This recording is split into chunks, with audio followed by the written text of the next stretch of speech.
पुष्पा बघायला जरी आवडत नसला तर दाढी मी वाढवली ती पुष्पाची वाढवली नाही.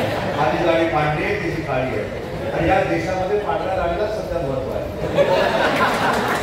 त्याच्यामुळं आपण सगळ्यांनी निर्णय घ्या. 4 जून नंतर पुन्हा एकदा पांढरी दाढी इकडे बसणार आहे. त्याच्यामुळे इथं भूतापांना बळी पडू नका. इथं काही चालत नाही, कोणाचं काही चालत नाही. काही लोक तुतारी वाजवतील, काही लोक मशाल घेऊन धावतील, काही लोक अजून काय करतील, काही परिणाम होण्याचा नाही. नरेंद्र मोदी साहेब देशाचे पंतप्रधान होणार आहेत. ही काळ्या दगडावरची रेख आहे. आज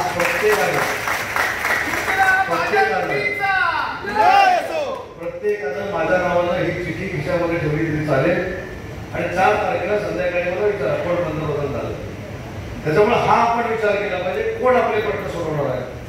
आज एनडीए सरकारनं जी कामं आपल्यासाठी केलेली आहेत, आज आपलं जे अलायन्स आहे त्याचा उमेदवार फायनल झालाय. नरेंद्र मोदी साहेब आमचे उमेदवार आहेत हे आम्ही जाहीरपणानं सांगतोय. पण जे खासदार आपली उमेदवारी जाहीर झाली म्हणून सांगतायत त्यांना कधीतरी विचारा तुमचा पंतप्रधानपदाचा उमेदवार कोण आहे.